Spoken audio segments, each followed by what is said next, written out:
Hello friends, welcome to Tamil Tech Tutorial. இந்த வீடியோல நம்ம என்ன பார்க்கறோம் அப்படினா switch ஃபங்க்ஷனை எப்படி Google Sheetல யூஸ் பண்றது அத பத்தி நம்ம பார்க்க போறோம். சோ switchங்கிற ஃபங்க்ஷன் பாத்தீங்கன்னா Google Sheetக்கும் சரி Excelக்கும் சரி காமனா தான் வர்க் ஆகுது. ஓகேங்களா? சோ Excel யூஸ் பண்ற அதே சின்டாக்ஸ் தான் Google Sheetலயும் வர்க் ஆகுது. சோ இப்போ switch கேஸ் பத்தி நாம பார்ப்போம். ஒரே ஒரு கண்டிஷன் அல்லது ஒரு வேல்யூவை லிஸ்ட் ஆஃப் சீக்வென்ஷியல் வேல்யூக்கு கம்பேர் பண்றது தான் இந்த switch ஃபங்க்ஷன். அப்படியே அந்த ஒரு வேல்யூவை லிஸ்ட் ஆஃப் வேல்யூ கம்பேர் பண்ணும்போது அது எப்படி ரிசல்ட் ரிட்டர்ன் பண்ணும் அப்படின்னா ஃபர்ஸ்ட் மேட்ச் ஆகிற கண்டிஷனுக்கு ரிசல்ட்டை ரிட்டர்ன் பண்ணும். ஒருவேளை ஃபர்ஸ்ட் கண்டிஷன் மேட்ச் ஆகல அப்படின்னா செகண்ட் கண்டிஷன், அதுவும் இல்லை அப்படின்னா தேர்ட் கண்டிஷனுடைய ரிசல்ட்டை ரிட்டர்ன் பண்ணும். அப்படி நீங்கள் கொடுக்குற கடைசி கண்டிஷன் வரைக்கும் அது போகும்.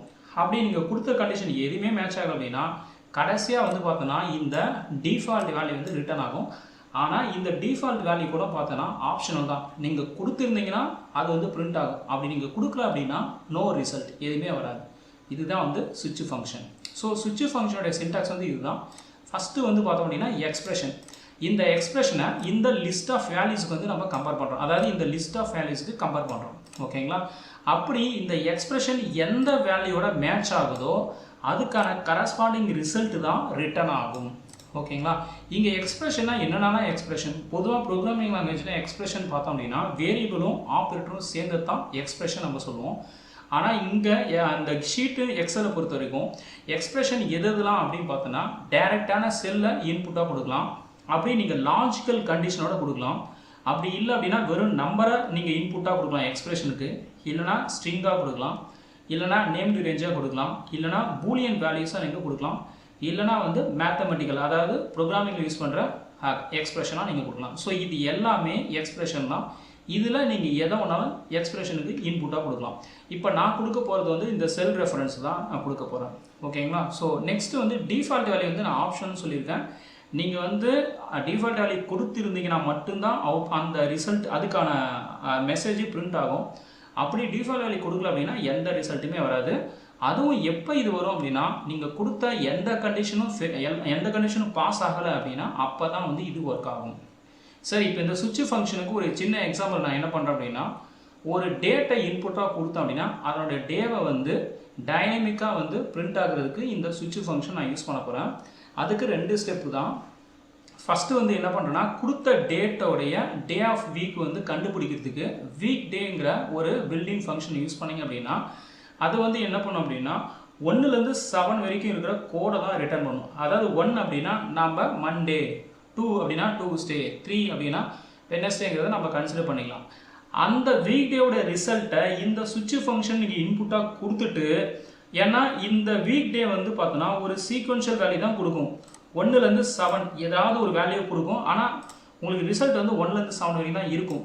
ஸோ அப்போ 7 கண்டிஷனை வந்து நீங்கள் சுவிட்சில் கரெக்டாக கொடுத்தீங்க அப்படின்னா அது என்ன டேங்கிறத நம்ம டைனமிக்காக பிரிண்ட் பண்ண முடியும். இதுதான் வந்து அதுக்கான ஸ்டெப்பு. இப்போ நான் வந்து உங்களுக்கு டீட்டெயிலாக காமிக்கிறேன். ஸோ இதுதான் வந்து அந்த switch ஃபங்க்ஷனுக்கான ஃபார்மேட்டு. இது வந்து நான் கொடுக்குற இன்புட்டு. இப்படி நான் இன்புட் கொடுக்கும்போது ஃபஸ்ட்டு நான் என்ன ஸ்டெப் அப்ளை பண்ணுறேன் அப்படின்னா find the day of the week of the date. இந்த கொடுக்குற டேட்டோடைய வீக் டே மட்டும் நான் கண்டுபிடிக்கிறேன். இப்போ உதாரணத்துக்கு பார்த்தோம் அப்படின்னா வீக் டே வந்து இந்த இதுக்கு பார்த்தோம் அப்படின்னா 2 ரிட்டர்ன் பண்ணுது. ஸோ 2 அப்படின்னா கண்டிப்பாக டூஸ்டே தான். அடுத்து இந்த டேட்டுக்கு வந்து பார்த்தோன்னா 1 ரிட்டர்ன் பண்ணுது. ஸோ 1 அப்படின்னா மண்டே. அது மாதிரி 4 ரிட்டர்ன் பண்ணுது தர்ஸ்டே. ஸோ ஸ்டெப்பு 1 வந்து நீங்கள் என்ன பண்ணுங்கன்னா கொடுத்த இன்புட்டோட டேட்டில் வீக் டே கண்டுபிடிக்கணும். இந்த வீக் டே கண்டுபிடிக்கிறதுக்கு ஃபார்முலா வந்து பார்த்தோம் அப்படின்னா உங்களுக்கு வந்து எப்படி பண்ணணும் அப்படின்னா வீக் டே அதுக்கப்புறம் இந்த செல் இன்புட்டாக கொடுக்கணும், ரிட்டர்ன் கோட். அப்படி கொடுத்தீங்க அப்படின்னா உங்களுக்கு வந்து இந்த வீக் கோட் வந்துடும். ஆனால் இந்த செகண்ட் ஆர்குமெண்ட் ரிட்டர்ன் கோட் வந்து யூஸ்வலாக 1, 2, 3, 4 அப்படின்னு வரும். 1 அப்படின்னா என்ன அப்படின்னா சண்டேவிலேருந்து ஆரம்பித்து சாட்டர்டே வரைக்கும் முடியும். ஆனால் 1லேருந்து 7 வரைக்கும் தான் ரிட்டர்ன் ஆகும். செகண்ட் 2 கொடுத்தோம் அப்படின்னா அந்த ரிட்டர்ன் கோடு வந்து அதே 1லேருந்து 7 வரைக்கும் தான் ரிட்டர்ன் பண்ணும். ஆனால் மண்டேல ஆரம்பித்து சாட்டர்டேவுக்கும் முடியும். ஸோ இந்த மாதிரி வந்து நிறைய ஆர்குமெண்ட் இருக்கும். அதை வந்து நீங்கள் யூஸ் பண்ணிக்கலாம். நான் வந்து யூஸ் பண்ணது 2 தான். ஸோ அது அந்த 2 கொடுக்கும்போது இந்த வீக் டே வந்து நீங்கள் கொடுத்த இன்புட்டுக்கு வந்துடும். அதுக்கப்புறம் இந்த இன்புட்டை நீங்கள் சுவிட்சுக்கு இன்புட்டாக கொடுத்து கண்டிஷனோட கொடுத்தீங்கன்னா உங்களுக்கு இந்த மாதிரி ரிசல்ட் வரும். இதுதான் வந்து எக்ஸ்பெக்டட் ரிசல்ட். இப்போ நான் இதை இரேஸ் பண்ணிவிட்டு உங்களுக்கு வந்து டீட்டெயிலாக சொல்கிறேன். இதான் வந்து இன்புட்டு. இப்போ ஸ்டெப் 1 வந்து என்ன அப்படின்னா வீக் டே வந்து அப்ளை பண்ண போகிறேன். இங்கே பாருங்கள். ஸோ வீக் டே கொடுத்தீங்க அப்படின்னா ஃபஸ்ட்டு வந்து இந்த இன்புட்ஸ் எல்லாம் செலக்ட் பண்ணிக்கணும். கமா போட்டுட்டு இங்கே பார்த்தீங்கன்னா டைப் இருக்கும், அதாவது ரிட்டன் டைப் 1 or 2 சொல்லிட்டு நான் வந்து 2 கொடுக்குறேன். ஓகேங்களா, 2 அப்படின்னா மண்டேவிலேருந்து சண்டே வரைக்கும் வரும். அது ரிட்டன் பண்ணுற கோடு வந்து 1லேருந்து 7 தான் ரிட்டன் பண்ணும். இப்போ நான் கொடுத்துட்டு என்டர் பண்ணிட்டேன், ஆட்டோ சஜஷன் கேட்குது, கொடுத்துட்டேன். ஸோ இப்போ ஸ்டெப் 1 வந்து கம்ப்ளீட் ஆகிடுச்சு. அதாவது ஸ்டெப் 1 ரிசல்ட் வந்து 1லேருந்து 7 தான் ரிட்டன் பண்ணும். அதாவது இந்த பர்டிகுலர் டேட்டோடைய டே வந்து 2 தான். 2 அப்படின்னா டூஸ்டே தான் வரணும், 1 அப்படின்னா மண்டே, 4 அப்படின்னா தேர்ஸ்டே, இது வந்து ஃப்ரைடே. ஸோ இப்போ இதை வந்து நம்ம டைனமிக்காக பிரிண்ட் பண்ணோம்ல, இதுக்கு வந்து நம்ம சுவிட்ச் ஃபங்க்ஷன் அப்ளை பண்ணுறோம். இந்த ஸ்டெப் 1 ரிசல்ட்டை சுவிட்சுக்கு இன்புட்டாக கொடுத்தீங்க அப்படின்னா உங்களுக்கு வந்து ஆட்டோமேட்டிக்காக அந்த வீக் டே வந்துடும். இப்போ நான் எப்படி யூஸ் பண்ணுறதுன்னு சொல்கிறேன். ஸோ ஈக்குவல் போட்டுட்டு சுவிட்சு ஃபஸ்ட்டு வந்து எக்ஸ்பிரஷன் சொல்லுது. எக்ஸ்பிரஷன் ஆல்ரெடி சொன்ன மாதிரி செல் ரெஃபரன்ஸாக இருக்கலாம், இல்லை லாஜிக்கல் கண்டிஷனாக இருக்கலாம், அல்லது மேத்தமெட்டிக்கல் எக்ஸ்பிரஷனாக இருக்கலாம், அல்லது பூலியன் வேல்யூ, டெக்ஸ்ட், நம்பர் எதுவும் இருக்கலாம். நான் வந்து இந்த நம்பரை அதாவது செல்லை கொடுக்குறேன். ஓகேங்களா, இதை கொடுத்துட்டு அடுத்தது வந்து இப்போ நம்மளுடைய கேஸ், ஏன்னா இந்த கண்டிஷன் அதாவது இந்த வேல்யூ 2ங்கிறது என்ன ரிட்டர்ன்னா 2 தான் ரிட்டர்ன் பண்ணும். ஓகேங்களா, அதுக்கு நம்ம 1லேருந்து 7 வரைக்கும் கண்டிஷன் இருந்துடும். சப்போஸ் இது 1 இருந்தது அப்படின்னா கமா போட்டுட்டு மண்டே, இப்படி தான் வந்து இந்த சின்டாக்ஸ் எழுதணும். இது 2 தான் ரிட்டர்ன் பண்ணுது. ஸோ 2 கமா போட்டுட்டு கேஸுக்கும் வேல்யூக்கும் நடுவில் கமா போடணும். வேல்யூ வந்து ஸ்ட்ரிங்காக எழுத வேண்டியதான். ஸோ டூஸ்டே அப்படிங்கிறத நான் எழுதுகிறேன். ஒருவேளை இந்த ரிசல்ட் வந்து 3 இருந்துச்சு அப்படின்னா வெட்னஸ்டே, இல்லை இந்த ரிசல்ட் கோடு வந்து தேர்ஸ்டேவாக இருந்துச்சுன்னா தேர்ஸ்டே,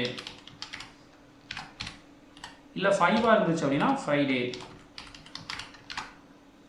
6 இருந்துச்சு அப்படின்னா சாட்டர்டே, 7 இருந்ததுன்னா சண்டே. அதுக்கப்புறம் நீங்கள் வந்து இது எதுவுமே வரல அப்படின்னா நோ மேட்ச் நீங்கள் எழுதலாம். ஆனால் ஆல்ரெடி வந்துடுச்சு 1லேருந்து எழுது. ஸோ அதனால் டிஃபால்ட் வேல்யூ தேவையில்லை. இப்போ நான் வந்து என்டர் கொடுக்குறேன். இப்போ ஆட்டோ ஃபில் கேட்குது, கொடுத்தீங்க அப்படின்னா உங்களுக்கு வந்து கரெக்டாக வந்து நீங்கள் கொடுத்த டேட்டோடைய டே வந்து அப்படியே வந்து உங்களுக்கு கரெக்டாக வந்துருக்கு. ஸோ இந்த மாதிரி நீங்கள் எந்த டேட் ஆஃப் இயர் கொடுத்தாலும் உங்களுக்கு வந்து கரெக்டாக வந்து டே வந்து இந்த சுவிட்ச் ஃபங்க்ஷன் மூலமாக வந்திருக்கு. இதை வந்து நீங்கள் ட்ரை பண்ணி பாருங்கள். ஓகேங்களா, ஸோ இப்படி தான் வந்து சுவிட்ச் ஃபங்க்ஷன் யூஸ் பண்ணோம். இந்த சுவிட்ச் ஃபங்க்ஷன் வந்து பார்த்தோன்னா சீக்வன்ஷியல் ஆஃப் லிஸ்ட் ஆஃப் வேல்யூக்கு மட்டும் தான் கம்பேர் பண்ண முடியும்.